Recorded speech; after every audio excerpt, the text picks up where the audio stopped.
And there we go, everyone. We are back again for part two of Friday Night Counter Attack this week. We did part one with TalkSport's Toni Afoke, my friend Sam, and Sani, the sports guy. But it's part two with obviously the first teamers from Friday Night Counter Attack, as you all know and remember.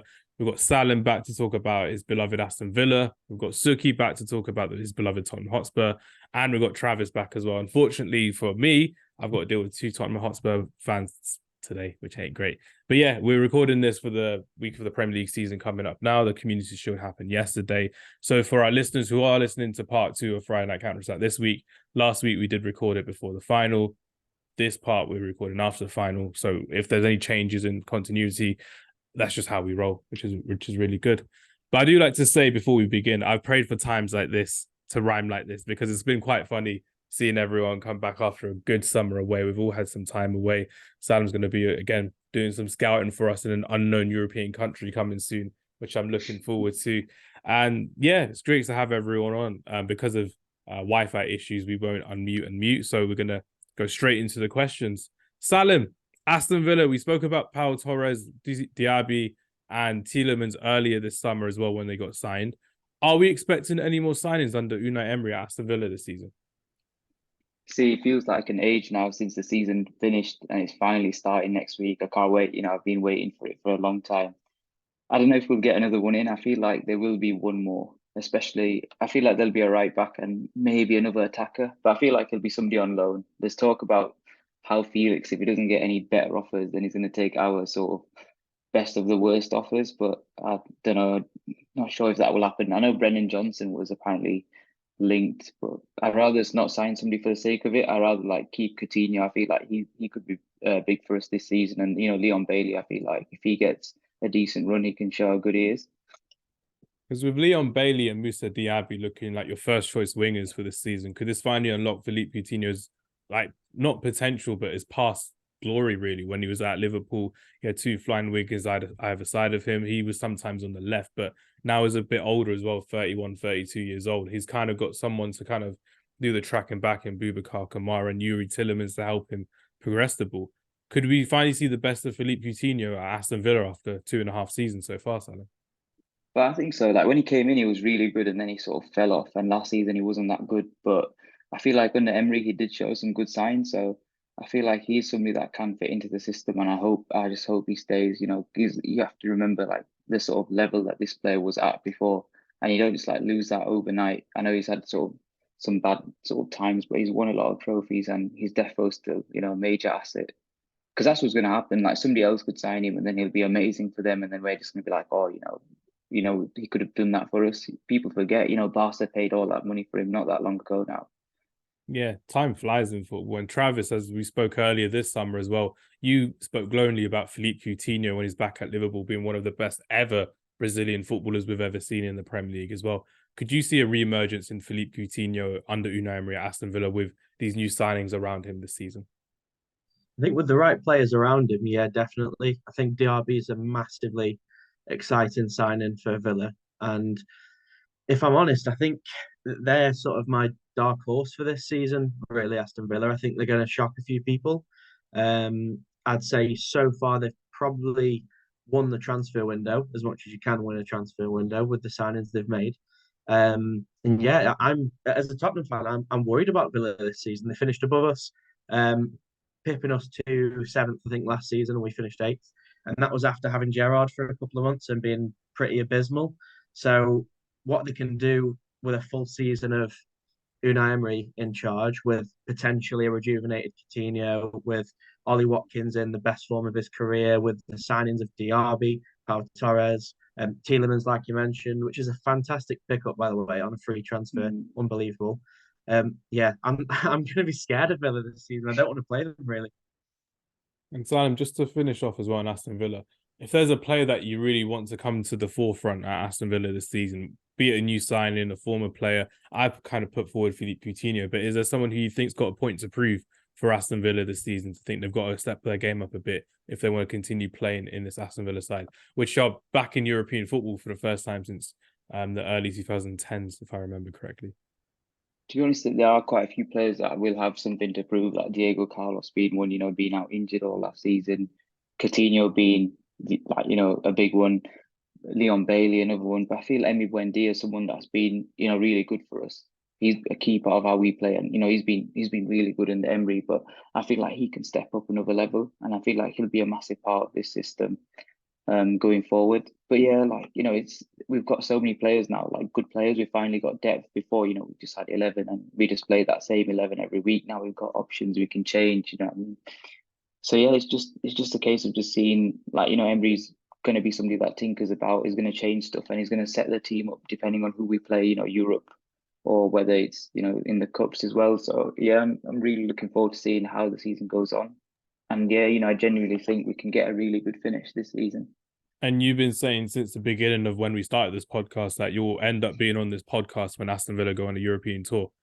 And it's finally happening for you. Are you saving up for these 3 away group stage games in the Europa Conference League now, Salim, or are you going to bottle job it and just go to the home games? What are we expecting from you this season, Salim? Well, I definitely will get one home game in the conference. The away game is going to be the tough one to get, but I've got hopes of getting something in that sense. No, it should be good. I'm looking forward to seeing what we've got in store for Aston Villa fans that follow us, that have been following us since the beginning, because of obviously having such a proud and passionate Aston Villa fan like yourself, Salim. So I really think Aston Villa will be a fantastic team to watch this season. Emery is the man that we've seen change Aston Villa's fortunes around. But when you had someone like Steven Gerrard, it's quite easy to turn it around with a competent manager. And, Emery's become more than competent since his time at Villarreal, respectively. So I'm really looking forward to seeing what Aston Villa can bring. And I'm predicting another top half finish and potentially a challenge in the Conference League and maybe even the League Cup again. We could see them go to Wembley. See, the thing is, in January, everyone said he needs to come in and spend hundreds of millions just to get Europe, and he just bought Alex Moreno. That was it, a left back. Not even one of the core parts of the team, and he bought Duran in. Obviously, we were tracking him from before, but not as if he was he'd even start a game for us. And he got us to Europe just by improving the players that we had. So imagine all these players are going to get improved. They're going to improve further, spending more time. And then he's added genuine quality to that squad, not just squad filling players. So, yeah, I feel like after this, maybe if we can, progress, I feel like we'll get Europe again. And, I don't know why, but I feel like we'll get this top 5. I feel like there'll be 5 Champions League spots, and I feel like we can get it. That's and a if we big get claim. it, I feel like if we get it, then we can aim for that next level of player. At the start of the window, there was talks with players like Asensio, Felix, Vlahovic. I feel like that's the next level of players, but I feel like we need Champions League to get them. We've done well to get Torres and Diaby in, but to attract players of that caliber, you need to convince a few of them first, like Torres and these guys. But then you really need to get Champions League. I mean, the reality is now you're going to be relying a lot on your youngsters now as well, with your squad depth and with your 3 competitions before January already. Your Premier League, your Carabao Cup, and your Conference League as well. So talk to us about some of the youngsters that are coming through as well. Obviously, we like to talk about you wonder kids coming through. Cameron Archer, Chukwuemeka obviously left last summer for Chelsea, but who have we kind of got coming through? And were a couple of them in the European squad that won the Euros this summer as well, Salim? Yeah, so obviously Jacob Ramsey was there, but he's injured and he's a bit older now. But in pre-season, the one that really stuck out to me, I watched the 3 games in the US at stupid o'clock, as you can imagine, and I can still see it in your face, Salim. Come on now, you haven't recovered from those. It was Jadon Philogene. He was a winger. That played for us, and he was really exciting to watch. Defensively, attacking. He was our player of the of pre-season, I'd say. And then there was another lad called Kellyman. Yeah, he was another attacking mid kind of player. He was quite good as well. But I mean, for me, it was them 2 that really stood out. But we've got loads of other lads. Archer's there. Ramsey's got 2 younger brothers in the academy. But they were saying Aaron Ramsey might go to Burnley with a buyback clause on, which is clever business for FFP. They should really loan Aaron Ramsey to Cardiff, so Aaron Ramsey can play midfield with Aaron Ramsey. So you got the original Aaron Ramsey, and then you got the new Aaron Ramsey, which would be a big thing as well. But yeah, I'd say Jadon Philogene, and he's going to stay around the squad, so it'll be exciting to watch him. Excellent, nicely done there, Salim, with your Aston Villa season preview. Travis, over to you now. Tottenham Hotspur. It's deadline week now, isn't it, for Harry Kane? At the time of speaking, Bayern Munich have sent an £85 million offer to Tottenham Hotspur, which has been rejected on the same day. We're not going to talk about Harry Kane just yet, but just talk to us a bit about your start to the season with your new manager, with your new signings, just like I did with Salim. What are you looking forward to the most with this kind of new style of play that you've got under your new manager, Travis? I'm looking massively forward to the new style, like you mentioned. For me, the last few years have been really difficult as a Tottenham fan. We obviously are renowned for the Tottenham way, if you like, Mm. a style of sort of attractive football, entertainment at all costs. And with our last few managers, Conte, Mourinho, Nuno for a very brief period, we just haven't had that. We had it with Pochettino. We didn't win anything. I was behind the change in style with this new type of manager, defensive serial winners, basically, to try and break that trophy duck. That's still returned no trophies either. So if we're not going to win anything anyway, let's play some attractive football along the way. And it looks like Andrew's going to bring that. So from our 3 pre-season games so far, admittedly against relatively poor opposition, we've only played a team from Thailand. We played Shakhtar Donetsk at the weekend as well. We've not played anyone of any real noteworthiness, but in those 3 games, we've recorded over 100 shots. We've had 70+% possession in every game. And I think that's the way that Tottenham make the most of some of the players we've got. I think Kulusevski, although he played really well in the first sort of season under Conte, hasn't been able to shine as much last season. And I think we've got some really talented midfielders who, again, in the right system, could flourish. I think Bissouma was pretty poor in his debut season for us, but under Ange, he seems like he's going to be a very important player. And I'm hoping there's some players that have been out on loan who might be able to come in and make an impact too. So my fingers are firmly crossed for an NAA. Yeah, I'd like to see Ndombele come back as well. That's a player that I've wanted to see for a long time do well in the Premier League, and especially proving some of his doubters wrong. That would be great to see. Salim, I know you've got to jump off, so just share your thoughts on Spurs this season. Are you thinking you can eclipse them again for a second season in a row? And then just give us your thoughts on Harry Kane before you have to wrap it up for today, Salim. Yeah, I feel like Spurs are kind of lucky to have been part of this big 6 to start with, and it's helped them in terms of revenue generation and stuff like that. But I feel like all these years of mismanagement is finally caught up to them, and the main part of that is Harry Kane's contract not being renewed in time as well. So I feel like they're weaker than a lot of the teams. I don't see them as like a top 7 side as it stands. And once they lose Kane, it's just going to get worse, because I feel like it's going to be the Gareth Bale situation again, whereby they're not going to replace him with the required talent. And I don't know. Like Chelsea's another team that I feel like will struggle next season, but I think Spurs had chances and they had moments, and I just feel like they just didn't grasp their chances. That's all it's been, and it's just pure mismanagement. And I feel like the main man needs to go up top, Daniel Levy. I feel like he needs to be replaced by somebody else. But that's all it is for me. I feel like they're playing hardball over Kane as well. But maybe if they would have planned better this window, knowing that he didn't want to sort of sign, they could have sold him earlier and bought replacements in earlier. Because if not, they're going to sell him quite late, and they're not going to have time to replace him properly. Yeah, it's true. Because we could be speaking here at the first week of September, and we could see Harry Kane go on a deadline day with no replacement. And we've seen that before with Dimitar Berbatov at Spurs to Manchester United deadline day. We've seen Gareth Bale leave with like 3 weeks left of the transfer window, and then they had to replace him with Soldado, Lamella, Ericsson, and a few other players as well, respectively. Plus, like, what I mean? Just one more before I go. Like, end of the day, you can't put Beyonce concert, as a trophy in the cabinet. It doesn't count. My God. That's the problem. Or hosted NFL 2022, it doesn't count. That's why this podcast is unanimously Levi out. I don't want like Daniel Levy in Spurs. He makes it so much worse for everyone, which ain't great at all. Isn't that right, Suki? You've been to a few games last season with Levi out, chants going around the stadium. Oh yeah, 100%. I think what Sal said there about Levy just playing hardball, especially with the Kane transfer, you're leaving yourself dry towards the end of the transfer market. So, and trying to find a replacement at that caliber level, it's hard to get. And look, strikers are hard to come by, right? In Europe, in the top 5 leagues. And if you are going to buy a striker, you're looking at 60 or plus. So it's no easy kind of feat to try and make a replacement for Kane, especially with the amount of goals that he scores for us. And that's what's dragged us really in that top half of the table. And like Sal said, it's a very unusual Tottenham team that we're going to see next season compared to what we've seen from the last 3-4 years. So I think now, hopefully, we can actually start having, like Travis said, a style of play, playing a bit more attractive football for what the fans want. and obviously getting the fans on board, and then hopefully try and progress that kind of development over the next year and a half, and then try and make a push towards that kind of top four or challenge for something at least. But again, it's a slow build. It's going to take time. So we're now early adopters in the life cycle stage. So yeah, it should be an interesting one to come across. But yeah, like Sal says, Beyonce concerts, if you can do 5 of them, you make enough money, right? So it'll pay for one transfer. So on our side, it's money after making it. So all good on our side. Yeah, it's true. You don't have to go to the ground when Beyonce's on, which ain't too bad at all. But yeah, Salim, I know you have to drop off now as well. So just a quick prediction from you. Who do you think is going to be the best summer signing this season in the Premier League, and why? Oof. Does it have to be Villa or non-Villa? Non-Villa, of course. Hmm. You spoke about your 3 Villa signings earlier, and they're all great signings on paper so far.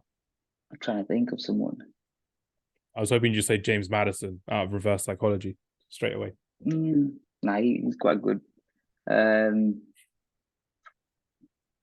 struggling to think of somebody that, Mason Mount, maybe.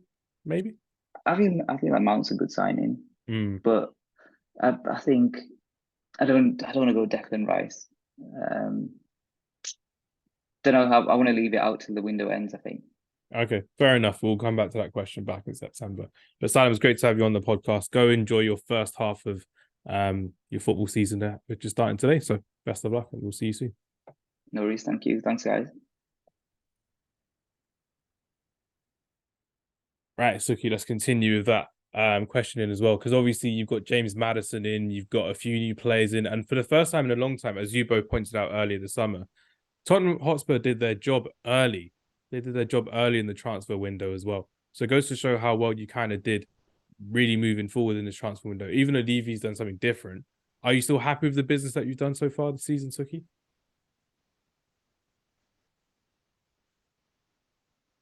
I'll be honest, we're not happy at all. I think Travis will probably agree on this point too. From our side, our main problem last season was conceding, and a lot of goals were conceded. Right, I think with there's only 2 teams in history that have scored and conceded the same amount of goals, and we've done it twice. So obviously, long bells are ringing. We've always needed to replace centre backs, and I think if you look at the track record of the signings of centre backs we've had from it's night and day, the difference is the centre backs that we've signed that are just not up to scratch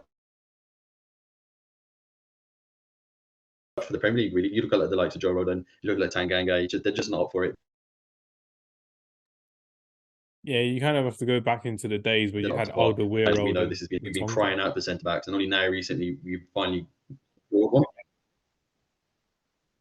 Exactly. Did I cut out? Yeah, we both cut out at the same time, but it's fine. So just to confirm, literally, Rodon, Tanganga, they're not. It's okay. Davinson Sanchez are not cut out in terms of what you're looking for in terms of centre backs, but I think maybe it's just down to a scouting issue more than actually recruitment issues. Because some of the players that you've looked at before, Milan Skriniar from Inter Milan has been a pretty good centre back. Now moved on a free transfer to PSG. I think you looked at Paul Torres as well, but he didn't come and he's going to Aston Villa a season or 2 afterwards. And there's quite a lot of players out there who would probably want to move to Tottenham Hotspur if they gave them the priority. But you've still got players like Eric Dyer there, Ben Davies, Davinson Sanchez there, who is still there from the Poch era. That should really be moved on and to kind of get a lot better quality players. Travis spoke about Mickey van der Ren earlier this season, or Vren this season. What's your thoughts on him? Do you reckon he's going to be the main man for Tottenham going forward, or do you think you need a couple more centre backs? Suki, what do you think?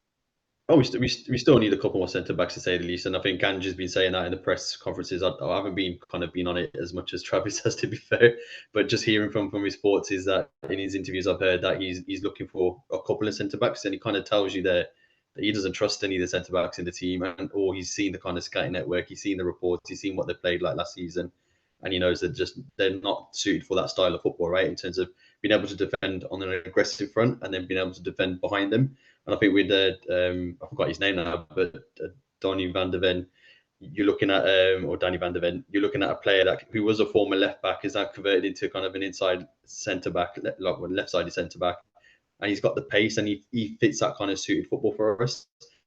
I think he will be a fantastic signing for us. You've got to give him time to kind of embed into the Premier League because it is quick. and it's a different gravy compared to the German League, the Bundesliga. So I think that's one signing that we finally got over the line, but I think we're still 2 more short. But our main problem is we're not playing European football, and we do need to trim the squad a lot more, a lot for what we've got. So I think, like you say, the name of players that you've just kind of rung off there, Davinson Sanchez, Ben Davies, Joe Rodon, Eric Dyer, we need to start selling some deadwood, especially since that Poch era. It's just stagnating really, and it's just stinking up the place. I mean, we really need to get rid of them and try and make some money out of the sales to then buy kind of upgrade further positions, say midfield or on the wing.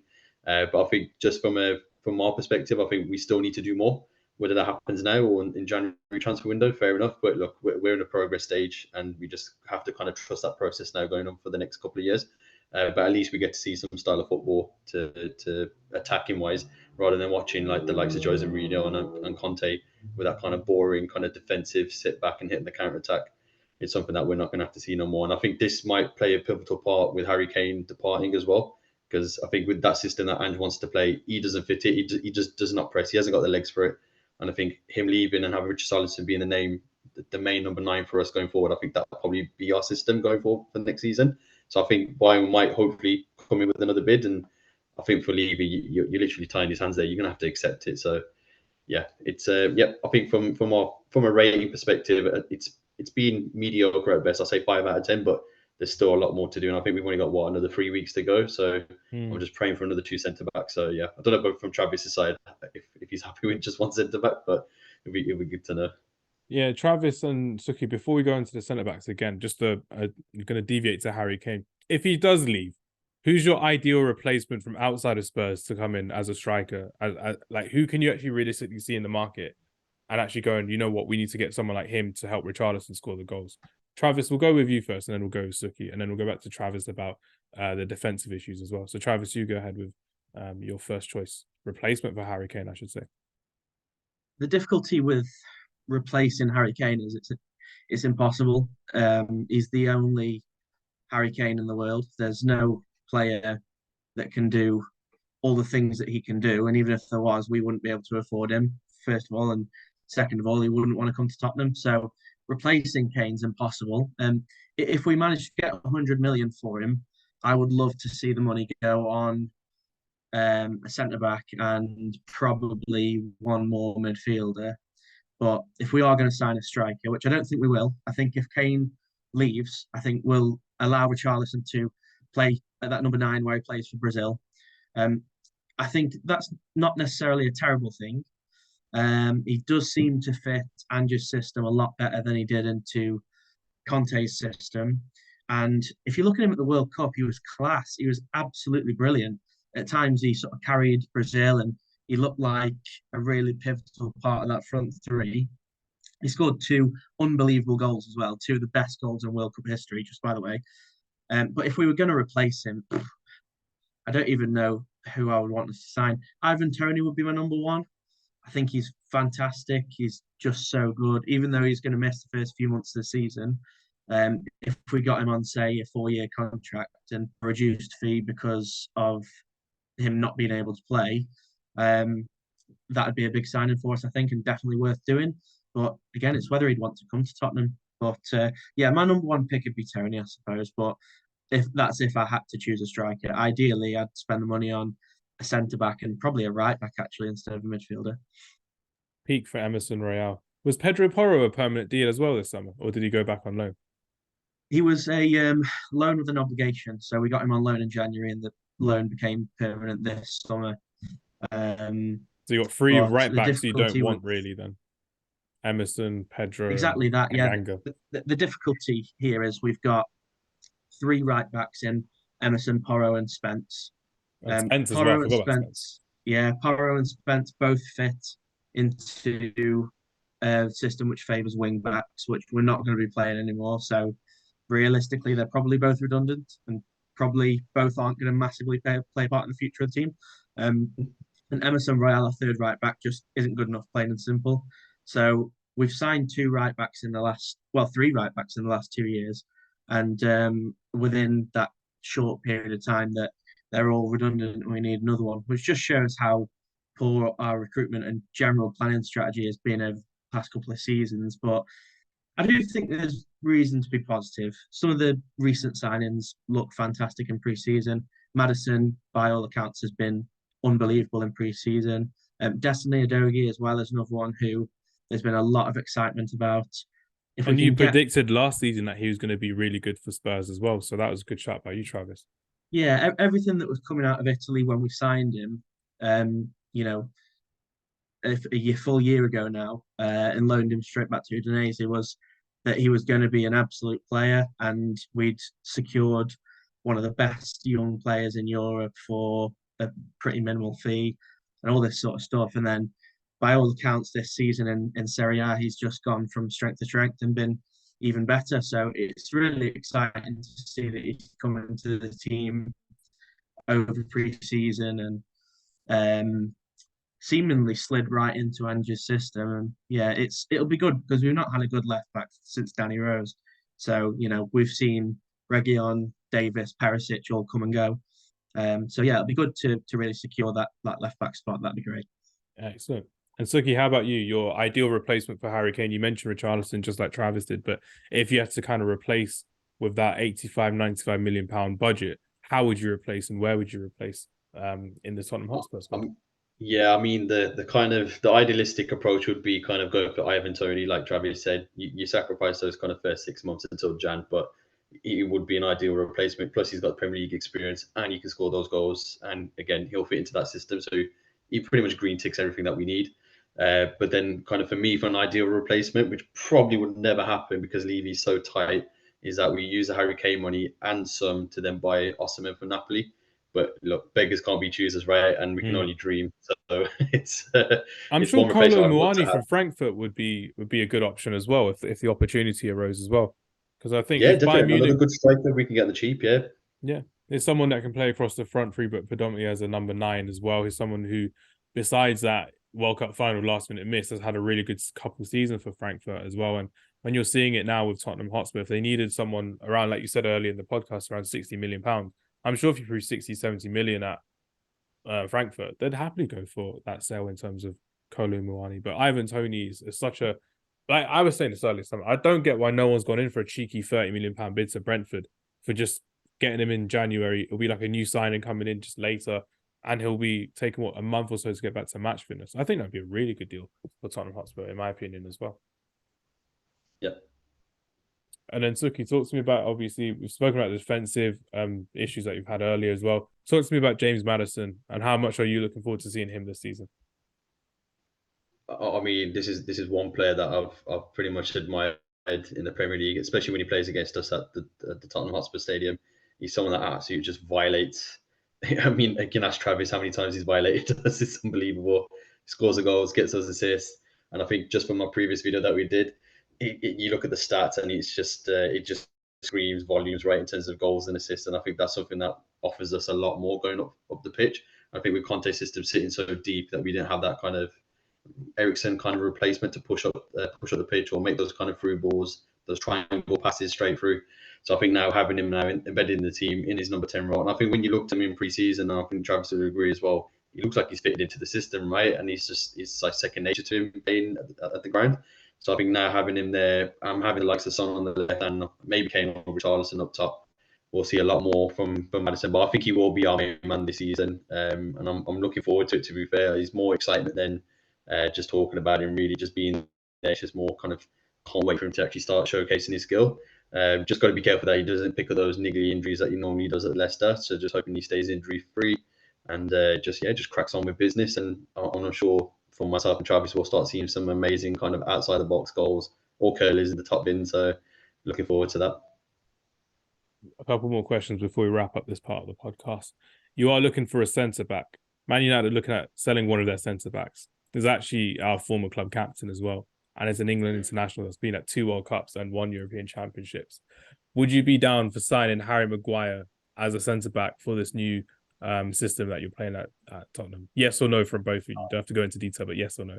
I was going to say I'd let Travis answer that. You know my answer straight away. I know your answer. What would you say, Travis? I would say that I'm not even going to give that question an answer. I'm disgusted that you've asked me if I'd want Harry Maguire at Tottenham Hotspur. absolutely no chance. He's just not good enough.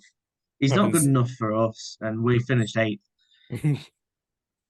That's where Leicester finished when he last finished with them as well, which is insane, back in 2019, I think, 2019, 2020.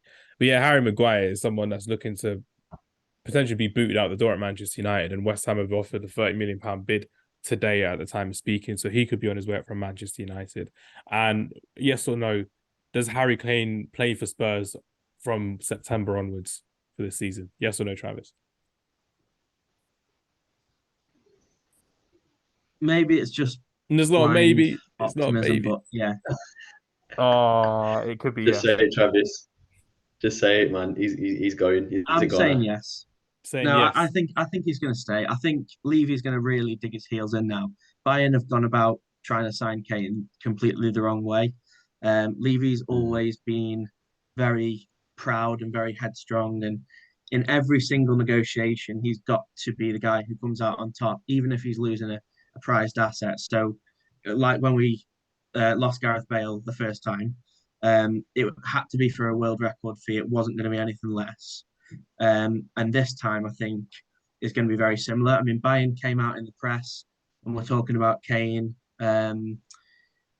wanting to be a Bayern player and XYZ, and that was, massively disrespectful, something that Levy wouldn't have liked. They said in the press as well that Tottenham will have to sell him. Again, Levy's not going to like that, being told very, very publicly that he's got to do something. He's got no choice. It's just not in Levy's remit to bow down and accept that. So I think realistically, it's going to be a guaranteed £100 million package for him to have to leave. And I just don't see a team like Bayern Munich paying that sort of money for a 30-year-old with 1 year left on his contract. I just don't see it happening. Also, It's Kane not that type of has signing as well. apparently, no, not really. No, they're not a team who, very often break the barrier in terms of big transfers. Correct me if I'm wrong, but I don't think they've ever spent 100 million on a player. I could be wrong, but I think he would be their record signing if he spent 100 million. So the other thing which I think makes me wonder if he's going to stay is there's reports saying that he's apparently told Ange and Levy that if he's not gone by the first game of the season, then he's going to stay and he could potentially sign a new contract if we make progress. He's apparently he believes that it wouldn't be fair to start the season at Tottenham and then leave, at the beginning of the season. So realistically, Bayern have got 7 days to get. Well, not even that. They've got 6 days now to get this done. Monday's pretty much gone, so that's 5 days. And I just And their don't bid see. rejected on the Monday as well, so they've got to go for Plan B. I think overspending. Yeah, over the next immediately few days. rejected as well. So it's not like they're close. Apparently, the reports are saying that it's about £25 million a difference, which is a huge gap. So yeah, I don't see it happening. I've said the whole summer, I said I think that Kane will stay, and I've been called mad the whole time. So I'm really hoping that he does stay, just for the purpose of saying "I told you so" to a few people, really, more than anything. We're going to clip this if he stays, and you can show it to anyone you want. You'll be like, I told you all back in May is staying, so it's going to happen. Definitely going to happen for Travis's sake as well, which ain't great. But yeah, Suki, yes or no from you? Is he staying or is he going by September the 1st? Yeah, I think he goes, mate. I think with Bayern, I've got no reasonable excuse not to be able to afford him. And they got rid of Mane this summer as well after one season. Exactly, So his yeah. wages are gone. I think that was pivotal talk, Hamz, what you just said there with Mane going, because they already sold Lucas Hernandez to PSG for what, 60-yard, 70-yard mil. Then they sold Mane for what, 30, 40. They've got enough money there to buy him. So there is no kind of reasonable excuse for them to not offer that 100 mil that Levy's after. And I think they might come in with a cheeky bid at, say, 90, 95 mil, which I did say at the beginning of the window that Bayern will end up having to pay 90 to 95 mil British pounds, and that will secure the deal. And I think, like Travis says, it's a time's ticking, and if you've only got 4 or 5 days left, Bayern going to have to force a hand. And you look at Bayern's team; they've never replaced Lewandowski since he's left, and they're after that kind of caliber striker to push him to another Champions League. And if you really want someone at that level, you've got to go guns blazing for Kane. So I think it will force their hand a bit. And I think with their change of directorship as well and managing directors, I think this will get done. And I think Kane will be a goner. I'm hoping not, but I'd rather it just gets done now and it's over and we're done with the kind of topic of conversation. But let's see. Yeah, that's a big thing in the change of ownership, like you mentioned, Suki, because obviously last summer they wanted to sign, or last January, I should say, after the World Cup, some of their previous owners who are now their main owners, no, ownerships, I should say, they wanted to get Ronaldo in after he wasn't really welcomed at Manchester United, and he put the interview out with Piers Morgan, etc. So that was a big thing where he got rejected and they got knocked out of the Champions League by Man City because they were lacking a goal scorer. They couldn't have Choupo-Moting as their number 9 for 2 legs against Man City, whilst Erling Haaland was running riot on both legs, home and away, in that quarterfinals in the Champions League. And that's why they kept on going, oh yeah, we needed someone like Ronaldo to finish a goal. So that's what they needed in the Champions League. They need a proper number 9 to finish these chances that they're getting in the biggest of occasions in the Champions League. And that's what Daniel Levy will be talking about in his negotiation stages. How much is he worth to you in these big moments, in these big games? We know the Bundesliga is going to be done and dusted by April, May time, respectively, to the Bundesliga. Sorry to our Bundesliga fans, but we love you, but we don't love how easy it is for you. It's the Farmers League like the Premier League now. But the Champions League is where Harry Kane is going to be wanting to play in next season, regardless of if he's going to be at Spurs for no European football. He'll still want to play European football again this season. So if he does, Bayern Munich have to go for hammer and tongs for him as well to get him 100 milli, 105 milli plus a youngster or something like that on loan for a season. That could work. Bring in Tel or Ibrahimovic, one of their young strikers. That could be an option. Easy replacement. But yeah, I guess we'll find out at the end of August, first week of September, if Harry Kane's wearing a red shirt or if he's wearing a white shirt for the beginning of the season, which would be good fun. But yeah, everyone, thank you very much for listening to our extended podcast, I should say. If you're listening to this on our audio platforms, again, we've had part 1 with Toni Afoke, Sani, the sports guy, and Sam. And we've got part 2 with Travis, Suki, and Salim, which is great fun as well. So the boys are back in town.